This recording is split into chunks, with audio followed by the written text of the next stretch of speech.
अब एक और टर्म मैं डिफाइन करता हूँ after angular momentum which is torque. Torque जैसे मैंने आपको थोड़ी देर पहले बताया था कि torque is equals to R cross F. तो यहाँ पे वही आर क्रॉस एफ है, तो इसकी डायरेक्शन कैसे देखेंगे, वही cross product. Late us say कि about point O particle P है, इसके ऊपर एक फोर्स लग रही है इस डायरेक्शन के अंदर जो कि ओ और पी को लाइन ज्वाइन करने वाली लाइन से फाई एंगल बनाता है। ठीक है, तो इस केस के अंदर टॉक कितना होगा, which will be R cross F. R cross F distance cross F. ठीक है, तो ये बाहर की डायरेक्शन के अंदर इसका टॉक होगा। ठीक है, तो अब आर क्रॉस एफ देखें तो वही है कि आर इसका परपेंडिकुलर डिस्टेंस हो जाएगा which is R sine phi. R sine phi क्या है, डी। अगर हम इस फोर्स वाली लाइन को एक्सटेंड करें तो ओ से इसका परपेंडिकुलर डिस्टेंस कितना है, D, which is R sine phi. ठीक है, अब लेट अस अज्यूम कि हमको किसी एक एक्सिस के अबाउट टॉक डिफाइन करनी है। जैसे इस केस के अंदर हमने क्या डिफाइन करा, ओ के अबाउट ऐसे। ठीक है, तो जो एक्सिस थी वो ओ से निकल रही थी and that was out of the plane of the paper, मतलब इस डायरेक्शन के अंदर एक्सिस थी। तो जो हमारी टॉक डिफाइन होती है वो एक पॉइंट या एक एक्सिस के अबाउट डिफाइन होती है। अब जब ये एक एक्सिस के अबाउट देखें, यानी एक टॉक ए बी एक्सिस के अबाउट देखें, तो उस एक्सिस के अबाउट इसका क्या वैल्यू होगी, R cross F dot N A B. N एक यूनिट वेक्टर है in the direction of the axis. ठीक है, तो ये हमारी टॉक की वैल्यू होगी। ठीक है, तो ये हमारी टॉक की वैल्यू होगी। अब हम देखते हैं, लेट अस से कि when force is parallel to the axis, यानी हमारी अगर हमारी फोर्स इस डायरेक्शन के अंदर लग रही है और हमारी एक्सिस भी कुछ इसी डायरेक्शन के अंदर है, लेट अस से कि ओ से पास करती हुई इस डायरेक्शन के अंदर लग रही है, ये हमारी एक एक्सिस है, ये अगर हम मान लें ए बी। ठीक है, तो ए बी के अबाउट यानी ए बी के अलोंग कोई भी टॉक नहीं लग रहा होगा। यानी हम कभी भी आर क्रॉस एफ करें या कुछ ऐसा करें तो कभी भी ये डायरेक्शन नहीं आ सकती। क्यों नहीं आएगी, क्योंकि जब भी हम अपना राइट हैंड रूल लगाते हैं तो इस केस के अंदर क्या होता है कि आर अगर किस डायरेक्शन के अंदर है और एफ उसके परपेंडिकुलर डायरेक्शन में है, तो फाइनल टॉक की जो वैल्यू आती है वो इन दोनों के परपेंडिकुलर आती है। इसका मतलब तो ये जो एक्सिस है हमारी, ये कभी भी इसके पैरेलल होगी। अगर एफ के पैरेलल कोई भी एक्सिस के अबाउट अगर हम देखेंगे तो उसकी वैल्यू जीरो आएगी। यानी जो भी होनी चाहिए वो इन दोनों के बीच के रेडियस के मतलब डिस्टेंस के और एफ के डायरेक्शन के परपेंडिकुलर होनी चाहिए। ठीक है, तो उस केस के अंदर टॉक ए बी यानी torque about the axis A B will be zero. अब एक और केस होता है जब force and axis are intersecting, यानी अगर हमारी एक्सिस हम मान लेते हैं कि कुछ ऐसी है कि ये जो है ये यहां पर है, ऐसे ही जा रही है। ठीक है, तो उस केस के अंदर फोर्स की डायरेक्शन में और एक्सिस में जो परपेंडिकुलर डिस्टेंस है आर, वो जीरो हो गया, वो यहां पे जीरो हो गया। तो इसका मतलब torque A B comes out to be zero. इसका मतलब कोई भी अगर ये इंटरसेक्ट कर रहे हैं या फिर अभी तो ये सिर्फ इंटरसेक्टिंग है, अगर ये कोप्लेनर भी होते, मतलब हमारी जो एक्सिस होती है हमारी कुछ ऐसी होती, तो अगर ये यहाँ पर इंटरसेक्ट करते, ठीक है, कोप्लेनर के केस में, अभी तो मैंने आपको बताया था नॉन कोप्लेनर थे, यानी एक ही प्लेन में नहीं थे, परपेंडिकुलर प्लेन में थे। अब अगर यहाँ पर ये इंटरसेक्ट करते हैं, ये कोप्लेनर है, तो उस केस के अंदर भी जब टॉक होगा that will be zero, intersecting होगा, क्योंकि जो परपेंडिकुलर डिस्टेंस है अबाउट द एक्सिस, अगर एक्सिस के अलोंग देखें तो इससे जो परपेंडिकुलर डिस्टेंस है फोर्स का दैट इज जीरो, क्योंकि यहाँ पर इंटरसेक्ट कर रहा है। ठीक है ना, तो उस केस के अंदर ये जीरो होगा, torque A B will be zero. मैं आपको बताता हूँ angular momentum of rigid body rotating about a fixed axis. कोई भी एक रिजिड बॉडी है, लेट अस से कि ये स्केच पेन अगर ये एक एक्सिस के अबाउट रोटेट कर रही है, तो उस केस के अंदर एंगुलर मोमेंटम कितना हो गया, वो होगा L is equals to I into omega. और ये जो वेक्टर वाली इक्वेशन है, जो यहाँ पे आपने L वेक्टर देखा, तो ये एक तरह से इसका मतलब क्या हुआ कि एंगुलर मोमेंटम का जो डायरेक्शन है वो ओमेगा के साथ ही है, यानी जो ओमेगा का डायरेक्शन होगा वही एंगुलर मोमेंटम का डायरेक्शन होगा। लेकिन ये जो वेक्टर वाली इक्वेशन है ये सिर्फ सिमेट्रिक बॉडीज के लिए वैलिड है। सिमेट्रिक बॉडीज का मतलब क्या है कि अगर एक एक्सिस के अबाउट एक साइड पर r डिस्टेंस पे एक p पार्टिकल है, तो सिमिलरली उसकी दूसरी साइड, इस एक्सिस की दूसरी साइड यानी डायमेट्रिकली अपोजिट, यहां पर भी एक पार्टिकल P होना चाहिए, ठीक है, इसकी मिरर इमेज होनी चाहिए, तो वो सिमेट्रिकल बॉडीज होती हैं।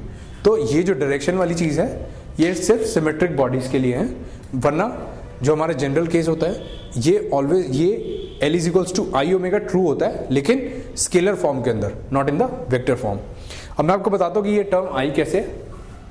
अगर हम माने एक रिजिड बॉडी है, रिजिड बॉडी के अंदर काफी सारे पार्टिकल्स हैं, तो एक पार्टिकल लेते हैं अब m मास का, और उसका एक एक्सिस के अबाउट, जिस एक्सिस के अबाउट वो बॉडी रोटेट कर रही है, यानी इस एक्सिस के अबाउट ये बॉडी रोटेट कर रही थी, तो इस एक्सिस से इसका परपेंडिकुलर डिस्टेंस कितना है r, और इसकी वेलोसिटी कितनी होगी vi।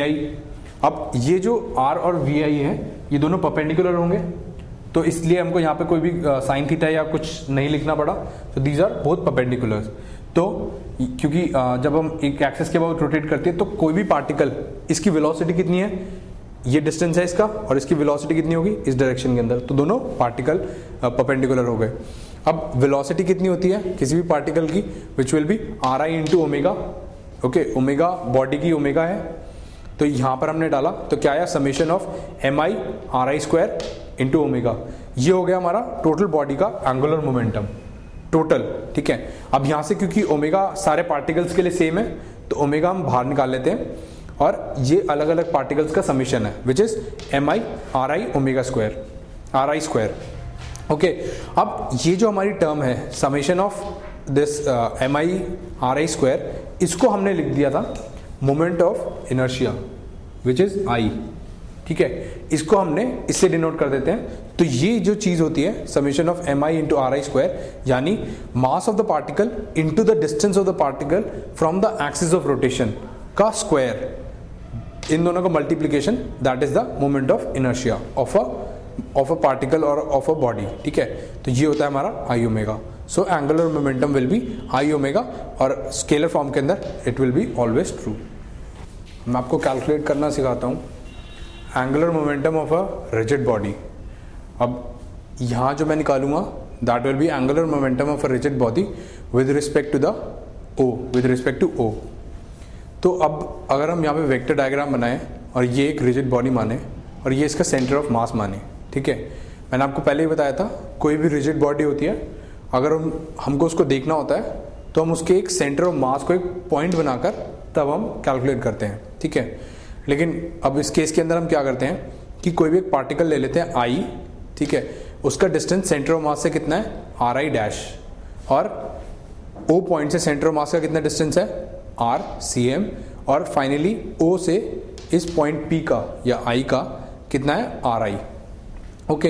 अब हमको एंगुलर मोमेंटम निकालना है of this rigid body with respect to O, तो वो कैसे निकलेगा, that will be the summation of all these particles of the rigid body.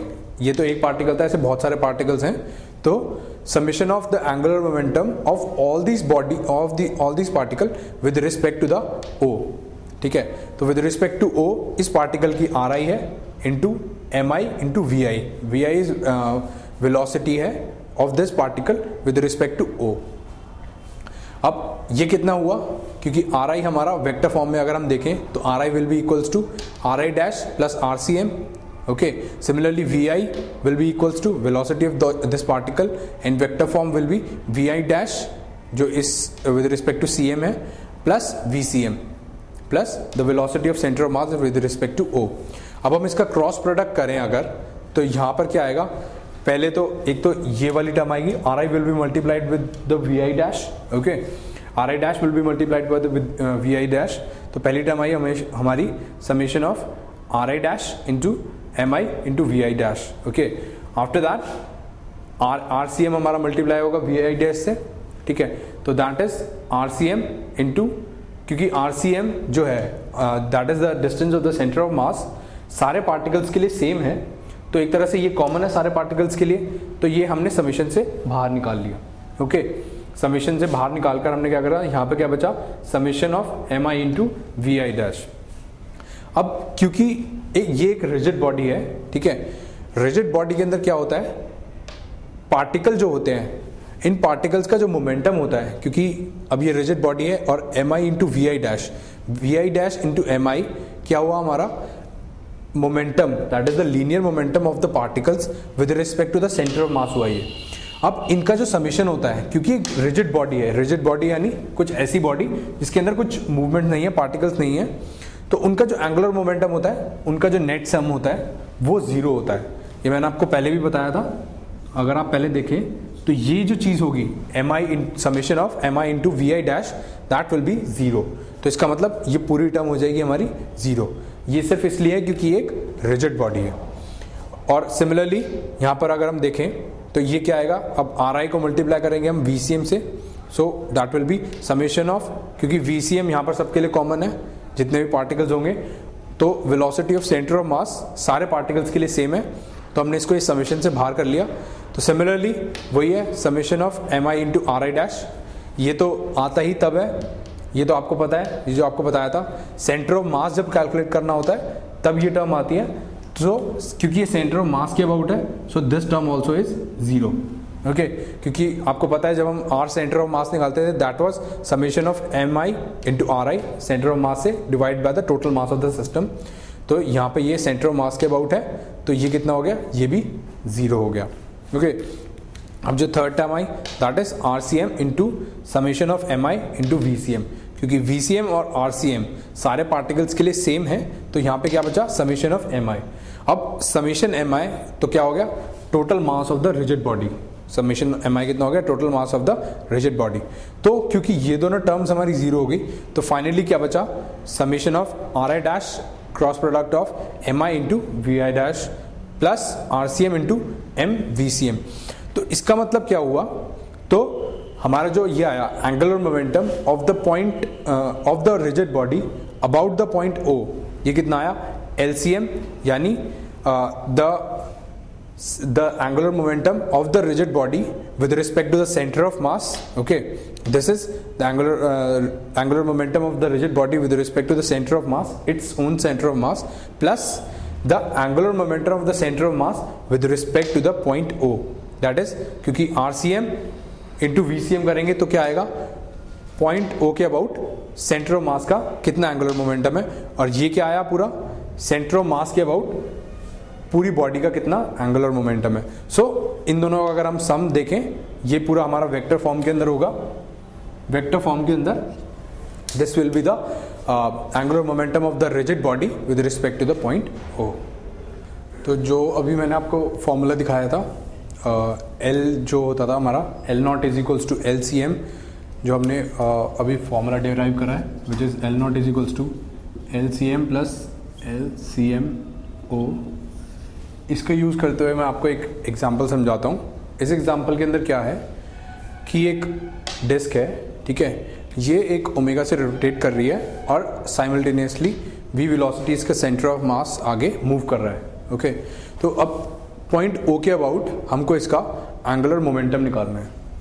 तो एंगुलर मोमेंटम जैसे कि मैंने आपको बताया था, क्या होता है कि angular momentum of the centre of mass plus the angular momentum of the center of mass with respect to the point O, sorry, L जो होता है टोटल यहाँ पर, that is angular momentum of the body with respect to the center of mass, ये होता है of the body with respect to the center of mass plus the angular momentum of the center of mass with respect to the point O. तो with respect to the point O, angular momentum of the center of mass कितना है, क्योंकि v velocity से आगे जा रहा है, तो इसका एंगुलर मोमेंटम कितना आएगा, M R into V. V आगे जा रहा है, एर आर इस डायरेक्शन के अंदर, तो ये inside to the plane of the paper. Okay, तो ये हो गया। अब L angular momentum of the body with respect to the centre of mass क्या होगा, क्योंकि ये जो बॉडी है with respect to the centre of mass pure rotation में है, इट्स प्योर रोटेशन, तो उस केस के अंदर क्या आता है, हमारा आई ओमेगा आता है। प्योर रोटेशन के केस के अंदर हमारा जो एंगुलर मोमेंटम होता है that is I into omega. अब आई की वैल्यू कितनी है, हाफ एम आर स्क्वायर। ये मैं आपको आगे बताऊंगा कि डिस्क की जो वो होती है मास मोमेंट ऑफ इनर्शिया होता है वो कितना होता है, हाफ एम आर स्क्वायर। और ओमेगा क्योंकि आपको गिवन है वी बाय आर है, तो यहाँ से आपका आ गया half M V into R. I omega क्योंकि आपको पता है ओमेगा एंटी क्लॉकवाइज है, ठीक है, ये ऐसे मूव कर रही है इसका अंदर की तरफ, और तो नेट जो आपका L होगा ये एड अप क्यों हुआ, क्योंकि दोनों की जो L की डायरेक्शन है वो सेम आई है। ठीक है, क्योंकि ये जो है it is into the plane of paper, और with respect to the O जो सेंटर ऑफ मास का है आर क्रॉस वी, ये भी अंदर की डायरेक्शन के अंदर, तो इसलिए ये दोनों हमारी एडअप हो गई।